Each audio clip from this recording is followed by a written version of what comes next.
안녕하세요. 라이프노트입니다. 오늘은 이 음마 아파트에 대한 기사가 나와서 한번 가져와 봤습니다. 음마 아파트 알죠? 대체 음마 아파트가 뭐길래, 그리고 이렇게 노후된 아파트가 뭐길래 가격이 높을까? 그리고 재건축이 뭐길래 이렇게 음마 아파트 하는 걸까라는 궁금한 분들이 있을 것 같습니다. 서울 강남구 대치동 한복판 4,424세대 규모의 대단지 아파트. 이름은 다소 좀 촌스럽지만 부동산에 조금이라도 관심 있는 사람이라면 반드시 들어봤을 겁니다. 바로 오늘의 이야기, 음마 아파트인데요. 강남의 심장부에 자리 잡은 이 아파트는 1979년도에 입주일에 약 40년 넘게 서울 재건축 논쟁의 아이콘으로 불려왔죠. 하지만 정작 가보면 어떨까요? 너무 낡았죠. 일단 외관부터가 너무 낡았고 주차나는 말할 것도 없고요. 층간소음, 누수, 이게 강남의 랜드마크 아파트 맞아? 라고 할 정도의 그런 아파트의 모습입니다. 그런데도 집값은 30억을 넘어섰고 여전히 강남 부동산의 상징처럼 불립니다. 왜일까요? 이유는 간단합니다. 음마 아파트는 단순한 주거지가 아니라 한국의 재건축의 상징, 그리고 강남 신화의 시작점이기 때문이죠. 누군가는 대한민국 아파트 부동산의 역사 그 자체라고 하고, 누군가는 재건축 규제의 교과서라고도 부르죠. 왜 그렇게 많은 아파트들은 재건축도 잘 되고 안 되더라도 이름이 오르락내리락 하지는 않는데, 대체 음마 아파트는 뭐길래 이렇게 사람들이 음마 아파트 재건축에 관심이 많은 걸까요? 그리고 재건축이 아니더라도 왜 사람들은 수십억을 주면서까지 여기에 살고 싶어 하는 걸까요? 라는 궁금증을 갖거나 질문을 하는 사람들이 많은 것 같아서 준비를 했습니다. 오늘은 음마 아파트의 그동안 유래와, 그리고 또 앞으로의 전망, 그리고 왜 이렇게 사람들이 못 사서 안달인지에 대해서 한번 이야기를 해보도록 하겠습니다. 일단 음마 아파트의 탄생 배경부터 알아야겠죠. 1979년도에 규모는 약 14개 동 정도 되고 4,400세대 정도 됩니다. 건설사는 1군 브랜드였죠. 지금도 1군이긴 하지만 현대건설 대림산업입니다. 1970년대 박정희 정부는 서울의 인구 폭증과 주택 부족 문제를 해결하기 위해서 강남 개발을 강력히 추진했습니다. 당시 강북의 종로, 중구, 용산 등 이미 너무 포화 상태였고 판자촌과 무허가 건물이 넘쳐났죠. 정부는 한강 이남을 개발해서 새로운 주거 벨트로 만들자라는 이런 전략을 세웠었고요. 그 결과 강남은 신흥 부촌으로 기획됩니다. 여기서 중요한 게 대규모 아파트 단지 공급이었습니다. 그 대표작 중 하나가 바로 1979년에 등장한 음마 아파트라는 것이죠. 그럼 여기서 생기는 궁금증이 또 왜 이름이 자꾸 음마냐라고 할 수 있는데요. 음마라는 이 이름은 상징성을 갖고 있다고 해요. 일단 음마, 이름은 요즘 기준으로는 다소 촌스러워 보이지만 당시에는 힘, 속도, 진취성을 상징했다고 합니다. 1970년대 한국 사회는 한강의 기적이라고 불리던 고도 성장기였습니다. 이때가 정말 성장을 많이 했었죠. 1970년대가. 정부와 기업은 국민들에게 근면, 승부, 성장, 이미지를 심어주려고 했죠. 그래서 음마는 은빛 말, 지금 생각하면 그래도 조금 촌스러울 수 있는데 어쨌든 음마는 은빛 말입니다. 은빛 말, 즉 달리는 한국, 성장하는 강남의 상징을 나타내기 시작한 거라고 하는데요. 음마 아파트는 단순한 주택이 아니라 시대 정신을 담은 건축물이라고도 할 수 있습니다. 1979년 음마 아파트가 들어섰을 때 사람들의 반응은 지금의 고급 브랜드 아파트 이상이었습니다.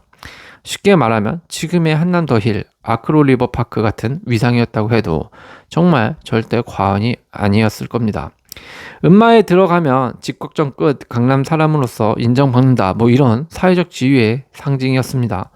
즉 지금 늦게 태어난 세대들은 음마 아파트를 그냥 강남의 비싸고 노후된 아파트라고만 바라볼 수 있을진 몰라도 한 30대 후반, 40대 이상이 된 분들은 알 겁니다. 추억 돋는 물건이고 구하지 못하는 귀한 물품의 느낌을 받는 어떤 상징적인 아파트라는 것을 다 느끼고 있는 집일 겁니다.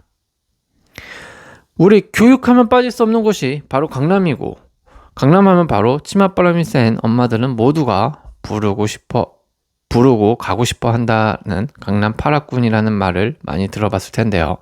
그럼 여기서 대체 강남 8학군은 어떻게 생겨난 걸까라는 궁금증도 생기게 되는데요. 이는 1970년대 후반 이때부터 1980년 초반까지 정부는 강북에 집중된 인구를 분산시키려고 명문고 이전 정책을 펼쳤습니다. 그 정책으로 인해서 휘문고, 경기고, 중동고 같은 전통 명문이 강남으로 이전을 했고요. 자연스럽게 강남은 최상위권 학교 밀집 지역으로 바뀌게 된 것입니다. 그때 생겨난 용어가 바로 이 강남 8학군인데요. 강남구, 대치동, 압구정, 도곡, 삼성, 청담, 서초구, 서초구에는 이제 서초, 반포, 잠원. 네, 여기를 바로 이제 강남 8학군이라고 하는 거죠. 이 학군에 속한다는 이런 느낌만으로도 벌써 사실만으로도 엘리트 코스를 예약했다라는 인식이 생겨나기 시작했고요. 심지어는 지금도 돈 좀 있다거나 자녀 교육에 열을 올리는 부모들은 강남 8학군을 보내려고 이유 없는 노력을 하고 있다고 합니다. 그럼 강남 8학군 중에 하나로 꼽힌다라는 말은 지리적으로 봤을 때도 주변에 분명 교육적 인프라가 많기 때문이라고 생각할 수 있을 텐데요. 그럼 사람들은 현재 음마아파트를 학군적인 시각으로 봤을 때 어떻게 기억하고 있고 어떻게 인식하고 있냐라고 할 수 있냐라는 건데요. 음마아파트가 이 특별한 이유는 이 대치동 학원가의 심장부에 자리했기 때문에 그렇습니다. 진짜 한복판에 있죠. 대치동 심장부입니다. 걸어서 5분 10분 거리에 유명 입시학원들이 쫙 몰려 있고요. 현재 TV에 나오는 유명 일타 강사들도 심지어 이 지역 학원에서 강의를 하고 있는 사람도 있다고 하고요. 그러니까 더 관심이 더 뜨겁겠죠. 그래서 음마 단지 안팎만 해도 수십 개의 학원이 현재도 자리할 정도라고 합니다. 그래서 이는 곧 음마상가는 곧 학원 밀집지라는 공식이 생겨나게 된 것인데요. 음마에 살면 아이가 집, 학원, 학교, 삼각 동선을 최소화할 수 있게 되고 특히 대학 입시를 준비하고 있는 고등학생들 자녀들에게는 이만큼 공부에만 집중할 수 있는 최적의 루트는 없다고 판단되는 이유들 중에 하나일 겁니다. 또한 음마아파트를 상징하는 인식 중에는 명문대 직행 티켓이라는 사회적 인식도 강하게 깔려있다라는 건데요. 1990년대에서 2000년대 초반까지만 해도 입시 경쟁은 지금보다 훨씬 더 치열했죠. 이때가 거의 피크였죠. 차라리 지금은 조금 덜해졌습니다. 아무튼 강남 8학군 학생들의 서울대, 의대 진학률은 전국 최고였고요. 학부모들은 음마에 집을 사야 아이가 좋은 대학 간다라는 신념을 가지기 시작했고요. 또 이 신념은 전국으로 퍼져나갔습니다. 그 결과 전세 세입자도 음마에 들어가려는 수요가 폭발하게 된 것이고 이게 현재까지 이어오고 있는 것이죠. 결과적으로는 음마 아파트는 단순한 집이 아니라 교육 투자 상품으로서도 한 자리 잡았다는 평을 할 수 있을 겁니다. 정리하면 음마 아파트의 정성기를 만든 건 단순한 입지가 아니다. 교육은 부동산 가치라는 공식을 처음으로 현실화한 단지다라는 겁니다. 즉 음마는 강남 8학군 프리미엄의 상징이죠. 한국 부동산 시장이 교육과의 이런 불가분인 관계임을 보여주는 결정적 사례라고도 할 수 있다라는 거죠. 음마 아파트를 논할 때 교육, 입지, 가격 아무리 말해도 이것을 빼고는 상징성을 왕성할 수는 없을 겁니다. 바로 재건축이라는 단어인데요. 이 부분은 다들 크게 공감할 수 있을 거라고 봅니다. 음마 아파트가 뜨거운 감자로 계속 떠오르는 이유는 바로 이 재건축이 되느냐 마느냐 때문일 겁니다. 음마 아파트는 1979년 준공 이후 30년이 넘으면서 자연스럽게 노후화가 가속화됐죠. 배관 전기 같은 경우에는 1970년대 기술로 시공된 만큼 낡고 고장이 잦았다고 하고요. 초기 설계는 세대당 차량 0.3대 기준으로 주차난이 엄청나다고 합니다. 지금은 세대당 한 대 이상 보유하고 있고 어느 집은 4대도 보유하고 있죠. 때문에 세대당 차량 0.3대 기준은 매우 적을 수밖에 없습니다. 층간소음, 누수만 보더라도 구조적 한계로 생활 불편이 심화되는 것은 마찬가지고요. 에너지 효율성만 보더라도 단열 성능이 낮아서 난방비의 부담이 증가하기도 합니다. 즉 강남 한복판이라는 입지는 여전하지만 실거주 만족도는 점점 떨어졌고 지금도 떨어져 있는 상태라고는 합니다. 그러나 가격은 여전히 떨어지지 않았죠. 보통 노후 아파트는 살기 불편해지면 가격이 떨어지기 마련인데요. 음마 아파트는 달랐습니다. 입 아프게 설명해도 모자란 이 입지 너무 좋죠. 그리고 이 학군 프리미엄 이게 워낙 강력하니까 집이 40년이 넘어도 가격이 자꾸 치솟고 있는 겁니다. 음마는 낡았지만 재건축만 되면 대박이다라는 인식이 너무 이미 깊게 널리 자리 잡으면서 재건축에 대한 기대감으로 인해서 가격은 더 오르게 되는 이런 구조가 된 건데요. 즉 음마 아파트는 실거주 가치보다는 미래 가치라는 이런 역설적인 구조를 보여주는 대표적인 사례의 아파트라고도 할 수 있는 겁니다. 그럼 왜 재건축이 필요했나라는 건데요. 물론 낡아서이기도 하겠죠. 배관, 전기, 설비 모두 낡고 잦은 고장이 나고 주차 공간 부족하고 그리고 또 세대당 구조가 좀 잘 안 빠져 있죠. 옛날 아파트니까 뭐 좁은 주방에 작은 방에 뭐 이런 문제들이 많을 겁니다. 이런 상황에서 주민들은 자연스럽게 우리도 새 아파트로 바꿔야 한다는 공감대를 쌓아갔겠죠.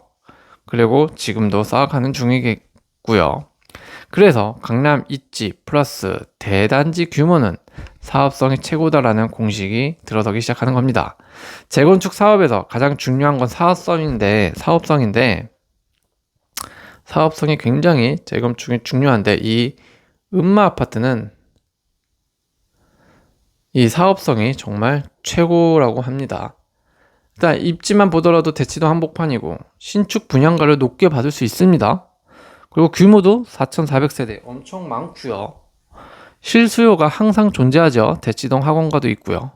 뭐 이거는 재건축만 돼도 지금 재건축 안 돼도 실수요와 전세 세입자들이 전세 수요가 많은데 실제로 이제 더 깨끗해지고 아예 그냥 집이 삐까뻔쩍하게 바뀌면 이거는 또 다른 아파트가 되어버립니다. 즉 주민들이 재건축만 되면 강남의 최고의 단지가 될 것이다라는 확신할 수 있는 그런 조건들을 모두 갖춘 게 음마 아파트다라는 겁니다. 하지만 정부는 제동을 항상 걸죠. 음마 아파트 재건축 논의가 본격화되자 정부와 서울시는 곧장 우려를 표했습니다. 특히 용적률 문제는 기존보다 훨씬 높은 용적률을 요구하면서 도시 과밀화를 우려했고요. 대치동 일대는 이미 출퇴근 학원 차량으로 엄청 혼잡하죠. 교통 대란이죠. 세대 수가 늘어나며 그리고 감당이 불가하다면서 통제를 겁니다. 제동을 걸죠. 또 형평성에 있어서도 문제가 많다. 강남 부자들만 새 아파트로 로또 당첨되냐라는 사회적 반발도 우려가 돼서 이래저래 한 이유로 정부는 계속 제동을 거는 겁니다. 즉 음마의 재건축은 단순히 주민 편의 문제가 아니라 도시계획, 정책 철학, 사회적 여론이 부딪히는 전국적 이슈가 되었다라는 거죠. 흥미로운 건 주민들의 태도였죠. 지금까지 이 아파트에 돌고 있는 주민들의 이런 심리는 불편해도 버티자라는 겁니다. 불편해도 당장 팔지 않고 재건축되면 어차피 2배, 3배 가니까 그런 기대감으로 계속 버티는 거죠. 전세 세입자도 뭐 교육 때문에 음마에 살겠다는 수요가 꾸준히 있으니까 버틸 수 있는 상황도 또 되는 겁니다. 그래서 음마는 실거주가 불편하더라도 재건축 기대감이 곧 가격 방어라는 독특한 구조로 짜여지게 됩니다. 그리고 이런 요소들은 부동산 시장 반응에 영향을 주게 되는 거죠. 음마는 바로 재건축의 바로미터가 되는 겁니다. 언론은 음마 재건축의 논의를 다룰 때마다 재건축 규제의 시험대라고 불러왔습니다. 정부가 규제를 강화하면 음마가 가장 먼저 막힙니다. 규제를 완화하면 음마 아파트가 가장 먼저 반사이익을 보게 되죠.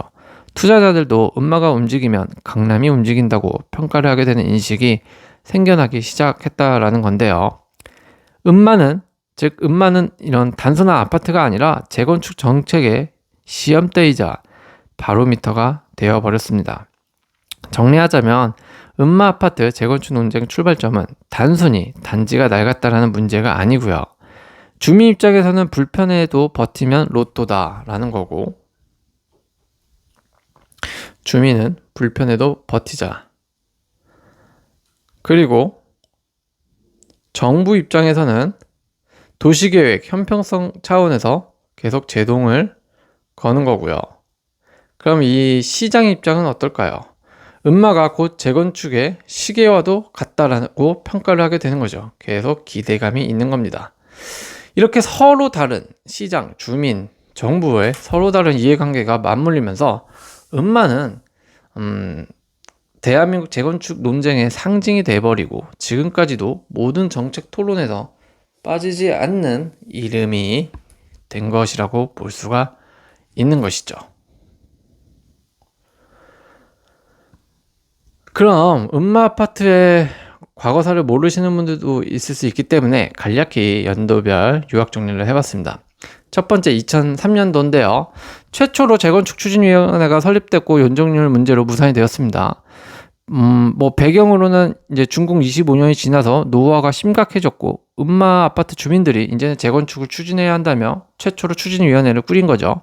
문제는 음마 아파트의 기존 용적률이 이미 200%가 넘었는데 재건축을 하려면 더 높여야 사업성이 나온다라는 겁니다. 그 결과 서울시는 무분별한 고밀도 개발을 우려해서 용적률 상향을 허용하지 않았고 결국 무산되어 버렸죠. 그러면서 이제 2009년으로 넘어가게 됩니다. 49층 초고층 아파트 계획 발표를 하게 되죠. 이것을 서울시가 반려합니다. 주민들은 강남 한복판에 초고층 스카이라인을 만들자며 49층 아파트 재건축 계획안을 냈습니다. 하지만 서울시의 반응은 당시 오세훈 시장님이었죠. 서울의 스카이라인을 관리해야 한다는 철학을 내세웠습니다. 무분별한 초고층의 개발은 강남을 망친다라는 입장이었죠. 음마 재건축안은 도시 미관, 스카이라인 규제에 걸려 전면 반려되었습니다. 주민들의 기대가 컸던 만큼 이때는 참 좌절감도 컸었을 텐데요. 그러면서 1년이 지나면서 규제의 삼중고, 안전진단, 초각 이의 황수제, 분양가 상한제 등 규제의 장벽으로 또 무너져 버립니다. 안전진단 같은 경우에는 구조적 안정성 검사를 통과해야 재건축이 가능한데 음마 아파트는 노후하긴 했지만 철근 콘크리트 내구성이 좋아서 쉽게 통과하지 못했다고 합니다. 초과 이익 환수제 같은 경우에는 재건축으로 시세 차익이 1인당 3천만 원 이상이면 정부가 세금처럼 환수합니다. 그러니까 주민들이 반발을 한 거죠. 분양가 상한제 같은 경우에는 분양가를 억제해서 사업성이 낮아지는 거죠. 그러면 조합이 추진할 수 있는 동력이 떨어진다라는 겁니다. 그러면서 또 10년이 지납니다. 2020년대 정권 교체 때마다 기대와 좌절이 반복되는 아파트로 전락하게 돼버린 건데요. 보수 정권 같은 경우에는 규제 완화를 항상 약속합니다. 음마 주민들 이번엔 된다 하면서 기대감이 급등하죠. 또 진모 정권 때는 재건축 규제가 강화되면서 강남만 혜택 본다라는 여론을 고려해서 정책이 자꾸 후퇴하게 되었죠.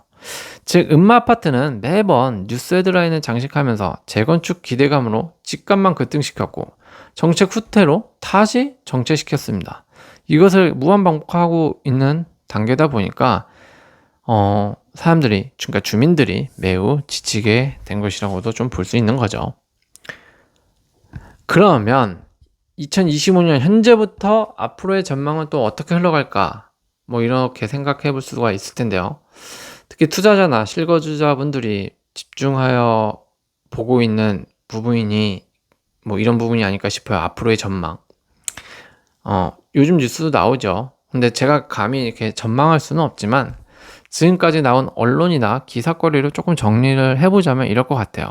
우선 최근 9월에 서울시에서 음마아파트 정비계획 변경안이 나와서 떠들썩된 적도 있었죠. 일부 언론은 준공까지는 최소 7년 이상 걸릴 것이다 라는 전망을 하고 있으니까요.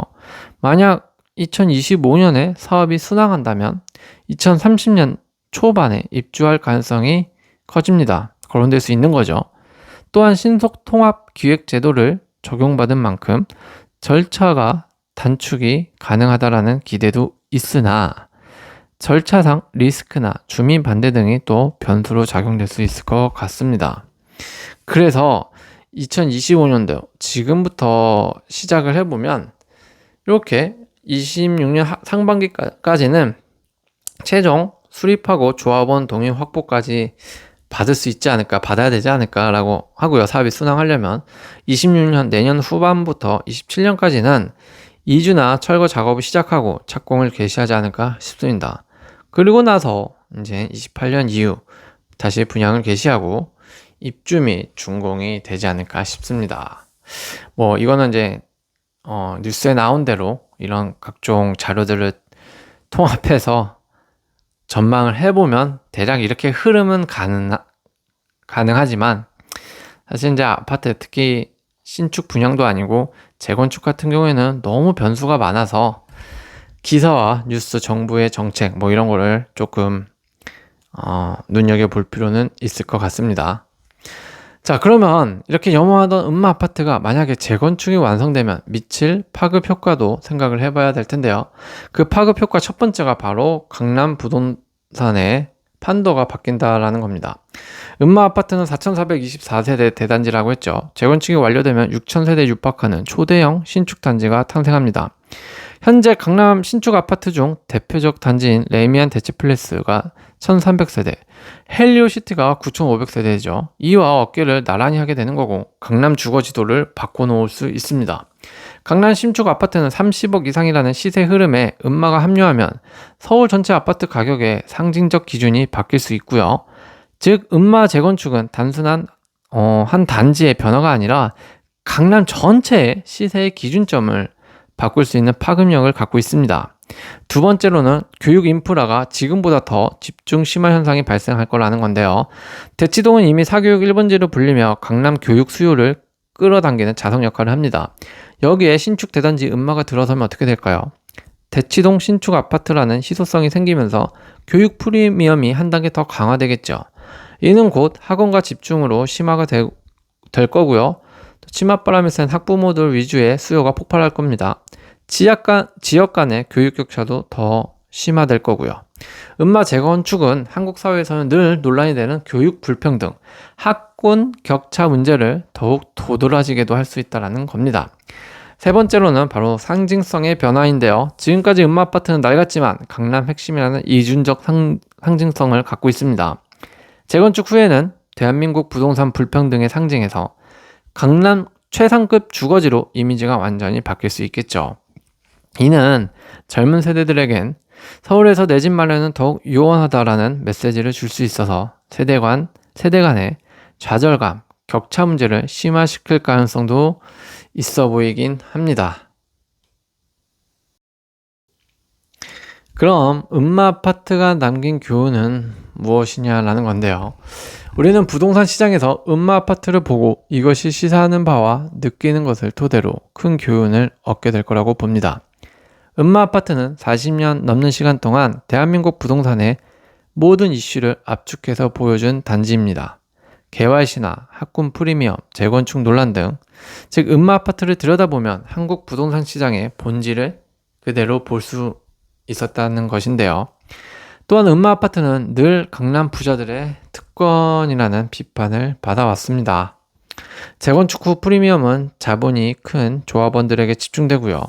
여기서 우리는 재건축이 단순한 주거 개선이 아니라 자산 불평등을 키울 수 있는 제도라는 사실을 배울 수 있게 됩니다. 음마 아파트를 보며 우리가 얻어야 할 교훈은 단순히 강남 집값은 안 떨어진다가 아닙니다. 부동산은 삶, 교육, 정치, 경제가 얽힌 복합 자산이라는 점이고요. 기대감, 정책 신호, 사회 인식이 집값을 만들 수 있다는 점, 그리고 미래를 내다보고 버틴 사람만이 결과를 누린다는 점일 겁니다. 정리하자면 음마 아파트의 교훈은 현재의 불편보다 미래의 가치가 가격을 만든다라는 거죠. 그건 누구나 다 아는 점이죠. 그리고 부동산은 자산 격차와 사회 구조까지 반영하는 거울이다라는 겁니다. 음마 아파트 한 가지 사례로 모든 부동산 매물을 일반화시킬 수는 없겠지만요. 대부분 흘러가는 구도는 사실 비슷할 거라고 봅니다. 그러니까 혹시라도 집을 매매할 계획이 있으신 분들이라면 음마 아파트 사례를 보고 결정해도 저는 충분한 도움이 될 수 있을 거라고 봅니다. 다들 음마 아파트에서 살 수 있는 건 아니지만요. 꼭 음마 아파트에서 살 필요는 없습니다. 더 깨끗하고 더 쾌적하고 좋은 아파트는 더 많다고 생각을 합니다. 오늘도 시청해 주셔서 감사합니다.